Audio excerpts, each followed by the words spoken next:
Hello and welcome to Sincerely Elvis Presley. I'm Sean. Thanks for tuning in. I appreciate it. In this episode, I'd like to take us back to a very different time. In fact, when I think about it, nearly every episode I do takes us back to a very different time. But bear with and hopefully you'll see what I mean.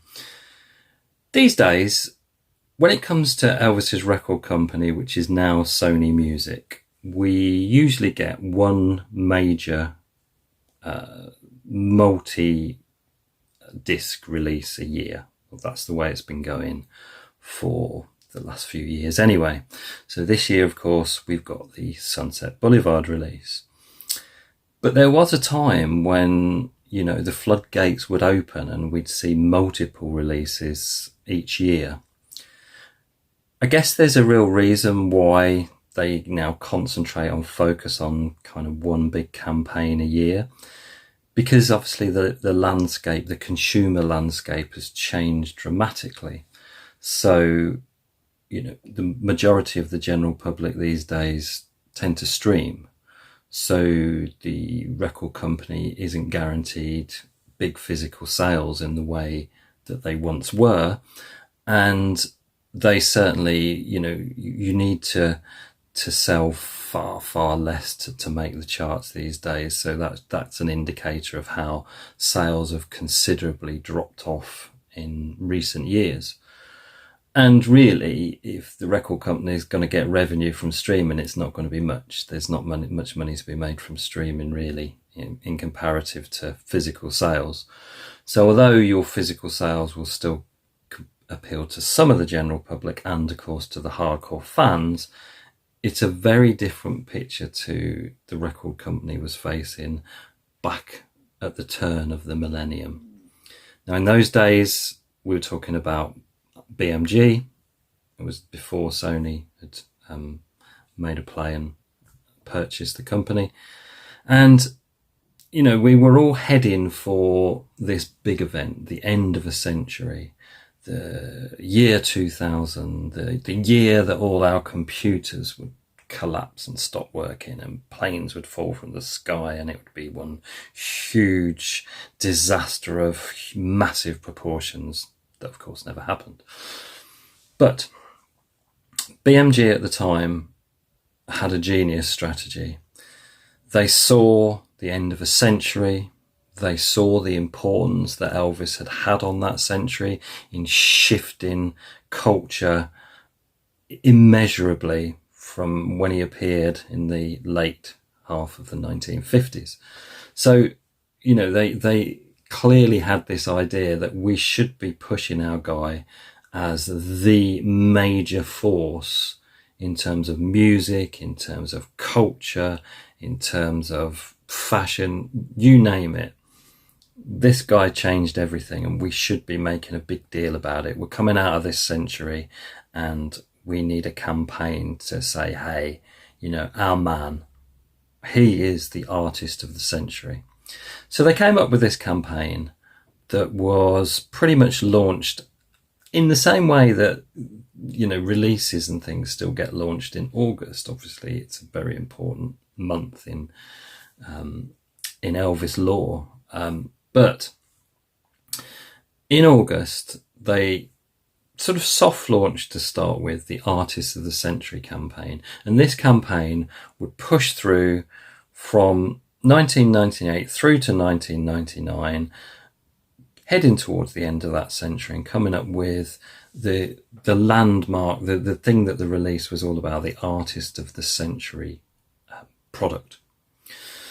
So August 1998 is the first really in the launch of the campaign. Now, it's not branded as Artist of the Century, but this was kind of the first release that was part of that campaign. And what a release.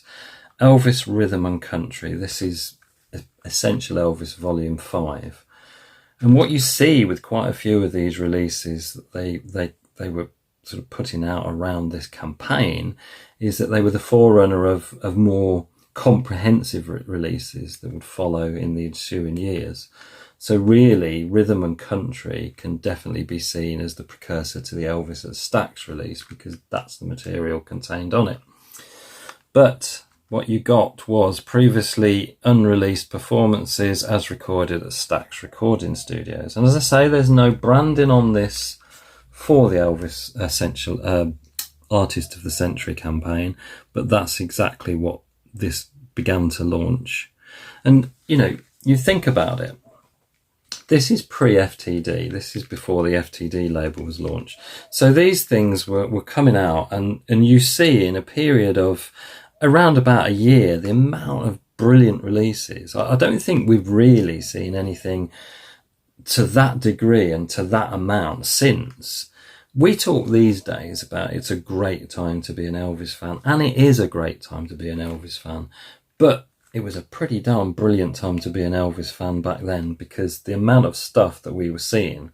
So we got, in August, we got Elvis Rhythm and Country. The very next month, we got Tiger Man. I mean, what a fantastic cover. I can remember how exciting this release was at the time. We got a full sit-down show in its entirety from the official label. We'd never had that before. Just incredible. And just think that followed this release just a month later, and out came another absolute cracker. And it just went on and on and on. Again, this one is not branded Artist of the Century, but it was part of the Artist of the Century campaign. And as I say, I think that was a kind of soft launch almost before they started the actual branding. But what a fantastic release.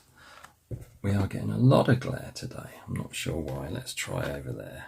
No, that's no better. I don't think I can defeat the glare much today. Apologise for that. I have got the curtains closed because it is quite humid as I'm recording this. That's probably doing it. So, Tiger Man. Now, that was September. October, out came another release. That's 3 months, 3 fantastic releases. So they basically upped the ante on Tiger Man and gave us a full 2 CD retrospective of the 68 special. Now, this was the first CD to have a sticker branded as Artist of the Century. Fortunately, my copy doesn't have one, so you'll have to imagine one there or there. But it's the blue Artist of the Century sticker. And it's the first time that it was used was on this release, Memories 68 Comeback Special. A comprehensive retrospective of the 68 special, and still a go-to release for me. I still really enjoy this particular CD. So there we go, you know, 3 in a row, 3 months. We get Rhythm and Country, we get Tiger Man, and we get Memories, the 68 special. And this is the first time we sort of see the Artist of the Century branding. Again, apologies, mine doesn't have a sticker, but they did have stickers. And really, you know, 3 absolute, you know, it's easy these days to sit back and say, oh, you know, sound quality in some of those older releases weren't very good. And plenty of people have said at the time, we certainly didn't think that. We thought these were great. And actually, they still stand up. These are still 3 great releases. The first 3 is part of the Artist of the Century campaign. Now, we do get a little bit of break. That was October. So we do get a chance to catch our breath in 1998. And then it starts again in 1999. In February, we get Elvis Presley Sunrise, a fantastic 2-disc compilation of Sun Records material with we've got some unreleased takes on here, alternate takes, we've got some live tracks as well. Again, this is not branded, or this particular one isn't branded Artist of the Century, but I believe that there were ones with the blue sticker on as well. I've only got the sticker that announces that it's the complete Sun Masters plus previously unreleased recordings. But this is, you know, so we get Rhythm and Country, we get 2 of the 68, then we go right back to the 54, 55 Sun recordings, and a beautiful compilation. Again, still stands up. still stands up. You know, the stuff that came out with rapid succession, just phenomenal releases. February, March, the home recordings. So, you know, Elvis in unguarded moments with selections of home recordings from various dates. Now this one does bear an artist of the century. It says Elvis at Home, includes 15 previously unreleased performances, 1956 to 1966. Now interestingly, this is artist of the century, but it isn't the blue that would reflect the actual artist of the century release. So we get a red one here. Now whether that was an aesthetic decision to kind of go with the lettering rather than put blue on there, not sure. But, you know, again, at the time, what a release. Another, you know, another release, another month, another fantastic release comes out from BMG. Just absolutely awesome time. And it wasn't over yet. April, we got one of the best, I think. And actually that talking about the echoing the colour on the sleeve, I think that is the case, because we got the Memphis 1969 anthology, Suspicious Minds. And as you can see here, branded artist of the century, and it's kind of a pale mauve to sort of reflect. So actually they weren't really going with that blue that we'd see on a lot of releases yet. They were kind of tying them in, but just awesome. Elvis' most critically acclaimed recording sessions. It's one of them. I don't know if it's the most critically acclaimed, but includes 9 previously unreleased performances. Again, another fantastic release. Another absolute belter. Just, you know, this campaign and everything that came out under it, you know, they were going for evidence and proof. Look, this is the artist of the century, and boy were they proving it with these. This is a great release and still stands up today. So that was April. May, another one. Tomorrow is a Long Time. You know, the recordings from 66, 67, all put together in a kind of cohesive compilation, as if it was an album that Elvis could well have put out at the time. We see the Artists of the Century branding, 18 classic performances, 1966 to 1968. Oh yeah, we have got a couple of tracks coming in 68. But again, they've gone with the red, which I guess does that kind of reflect, you know, it matches in. But just, again, an absolutely fantastic release. I really don't think we've seen a sustained campaign of releases like this. We hadn't seen one before since Elvis's passing, and I don't think we've seen one since. We've seen good stuff, don't get me wrong, but the volume and the direction that this was taking, the overall arc, mind-blowing. So tomorrow is a Long Time, May. Now, we get a gap in June, but in July, they do it again. Burning Love. And this time we do see, and maybe that the fact that the blue now appears is kind of leaning and pushing towards that release, the Artist of the Century release itself.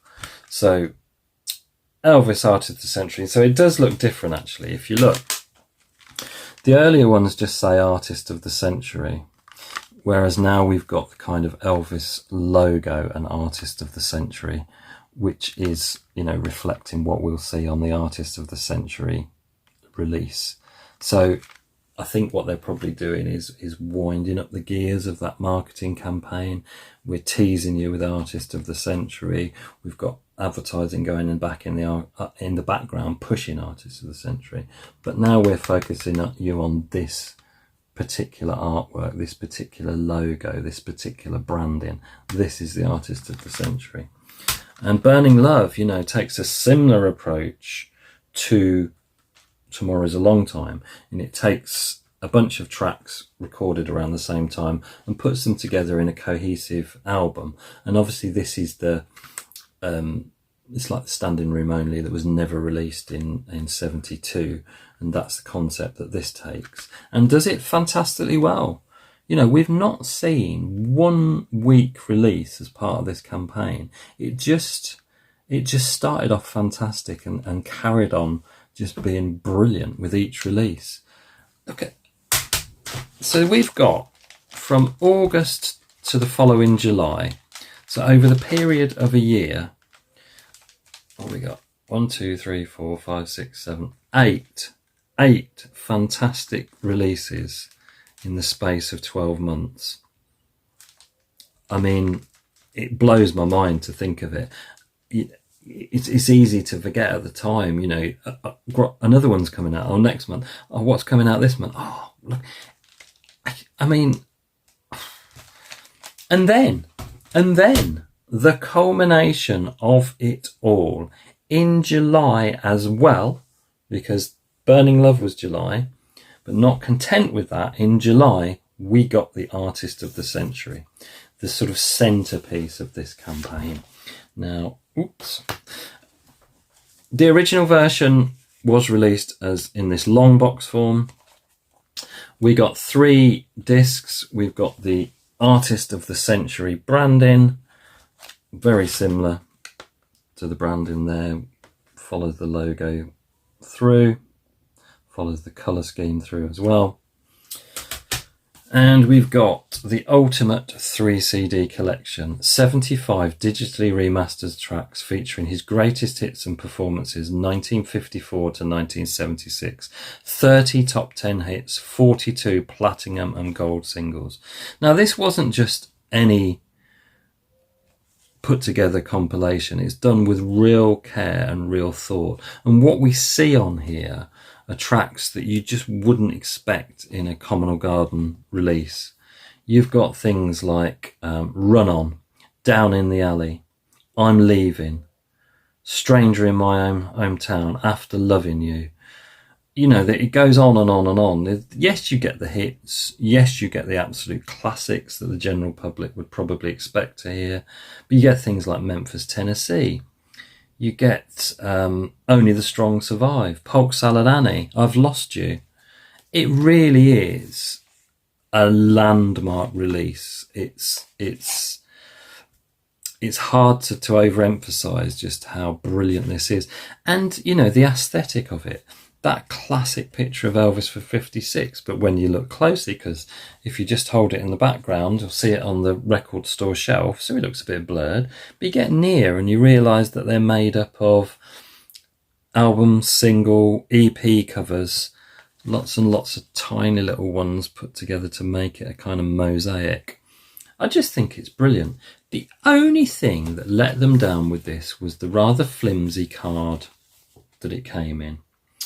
And what that meant was that, it, you know, especially if people mail ordered it or whatever, they did get crushed quite easily. You can see a bit of crushing and creasing on here. It wasn't the most robust. That was its only letdown.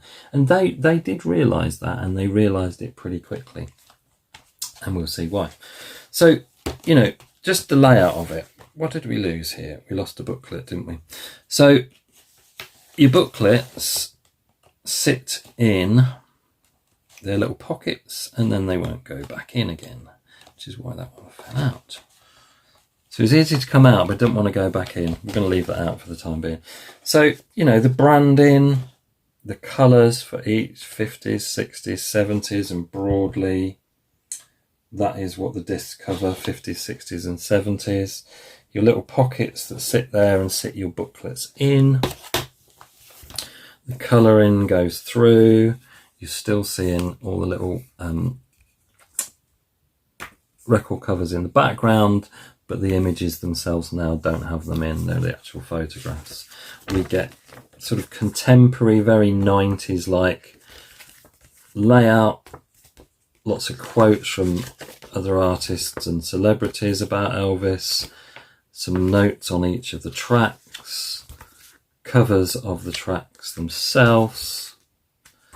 Really real just the care and thought that went into this, you know, a campaign that probably started, they launched it in mid-ish 98. They'd probably been conceiving this for a good couple of years before, I would have thought. You know, this took some orchestrating to put out a sustained campaign of top quality releases to then culminate in this kind of this is it all distilled into one release. This is what we think is the Elvis, the best of Elvis over 3 discs. See, very 90s in its presentation. It's kind of a Warhol-esque triptych, if you like, there. But nice little touches, you know. I think is that the Elvis as it appears on the Girls, Girls, Girls album, I think. Real care and thought gone into these. Just fantastic. The releases, I can't praise it high enough. And I just think we've had similar things since. We had Elvis 75 that was released in a three disc and a 4 disc version.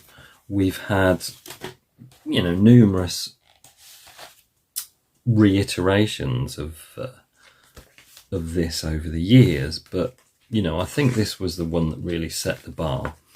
Yeah, we'd had compilations, even if you go back to 74 and the 40 greatest, we'd had plenty of Elvis compilations, in fact a myriad of them.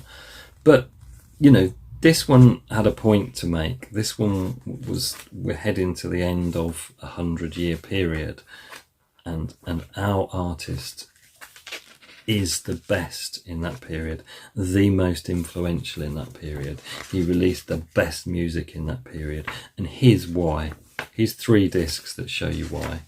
And as I say, the care and attention that went into the track selection, just fantastic.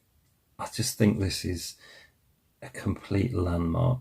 Now, what I was saying about the rather flimsy packaging, it was just the following month that a square box version came out. I don't have that because it's pretty much identical, other than the fact it's a different layout to this.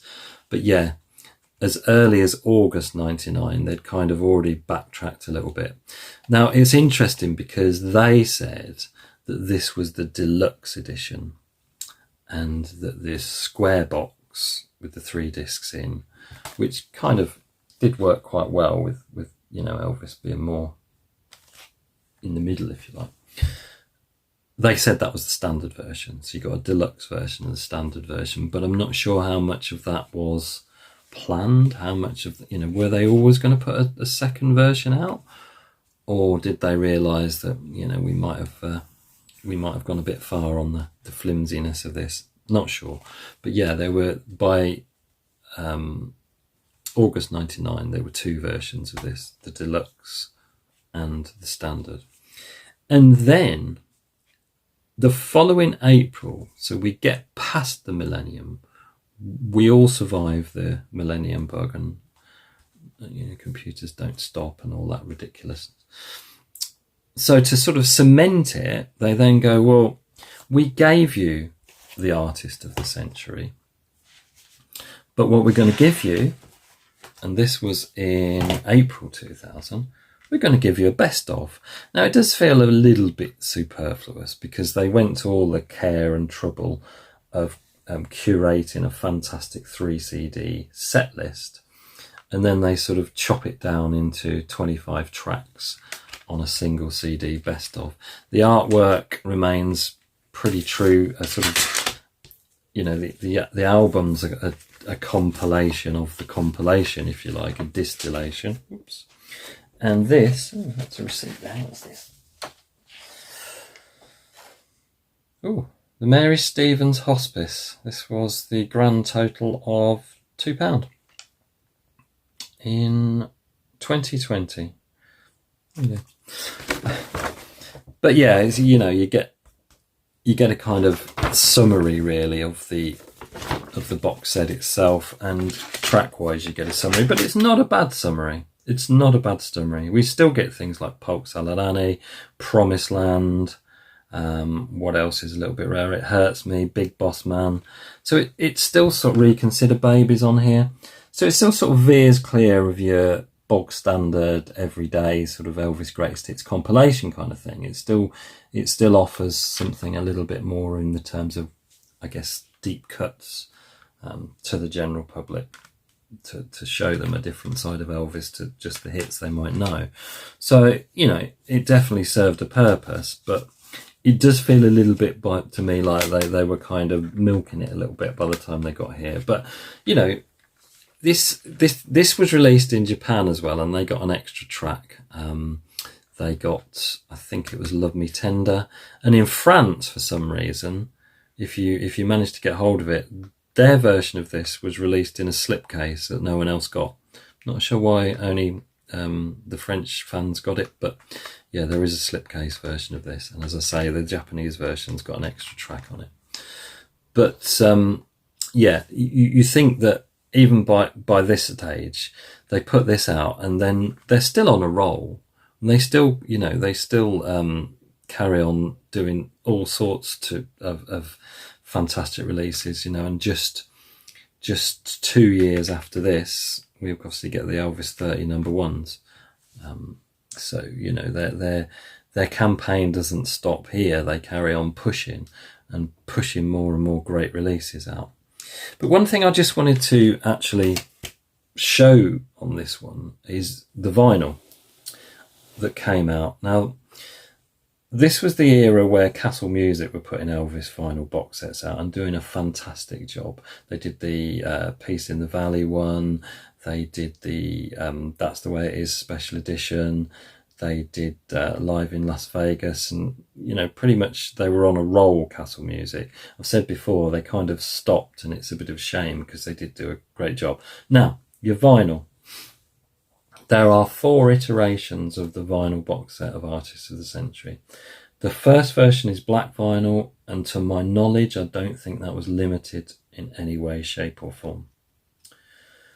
Then there is the picture disc version. Now, the picture disc version was limited to 5,000 copies. So quite a limited edition. Then there was a red vinyl version. The red vinyl version was for US export only, so all of those went to sale in the States. Castle Music shipped all those to the States. Now they're limited to 1,000 copies. So if you get the red vinyl version, you've got a limited edition of 1,000. The collectors among you want the super rare. This is the one you want. This is the blue vinyl HMV exclusive edition. Now this was limited to 500 copies, and you had to keep your HMV sticker on it because that told you what you've got, and I've got 438 of 500. Limited edition 5-disc vinyl set, and it's exclusive to HMV, and the only bit you'll see of that is this sticker, so you need that sticker on there. Now, beautifully put together, reflecting all the branding and artwork of the actual box set. But of course, you know, as with the standard version of this, Elvis kind of appears more centered on it, and you know, because it's so big, you can actually see all those record releases that make up the image without resorting to a magnifying glass. Nice heavy box. Now, I've seen this advertised as purple vinyl, and I can see why, but it is supposedly blue vinyl. And inside here is the original price sticker, so you can see that in 1999, or was it 2000? I can't remember quite when the vinyl came out, but that would have cost you the grand sum of £44.99 from HMV stores. Inside, you get the booklet, which is pretty much reflective of the booklet of the CD box set. So you get your information, you get your releases shown. I think you still get the same kind of pictures that are in there, but obviously they look nicer because they're in big old 12-inch format. That's the one thing we definitely lost, didn't we, when they tried to phase vinyl out. Seeing artwork this big just looks so much better. Absolutely fantastic.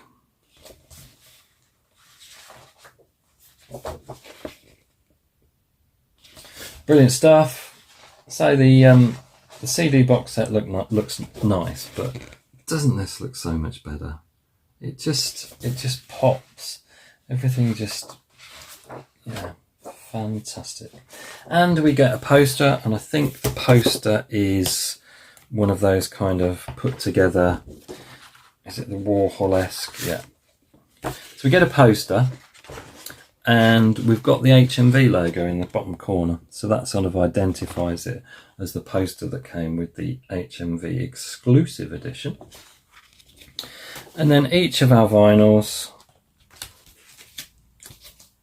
go with the same sleeves that would have come with the black vinyl, the picture disc and the red vinyl. But inside what we see is blue sleeve here, and you'll see what I mean. It's supposed to be blue vinyl, and it's advertised as a blue vinyl edition, but I don't know if the light's picking that up. It definitely looks mauvey purple. So I can see why some people, when they're selling this on the likes of eBay and whatever, say it's the purple vinyl version. It isn't. It's listed as blue vinyl, an HMV blue vinyl exclusive edition, but yeah, there's a definite purple tinge there. Not quite sure what went on with when they were mixing the colours, but someone got a little bit carried away with a bit too much violet for a blue. So I won't show you each vinyl because they are all the same colour, but beautiful release, beautiful release. Just look at how great they look in that kind of size. Absolutely awesome. How many do we get?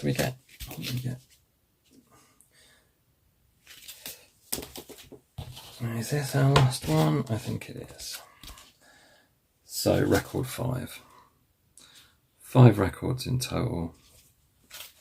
Just utterly brilliant. And I love the fact that, you know, I spotted that Girls Girls Girls logo in the booklet, but they're using various logos from Elvis albums throughout the years. Again, that, you know, there's a Girls Girls Girls one, but you know, that speaks of that attention to detail, the love and care that went into this. You know, they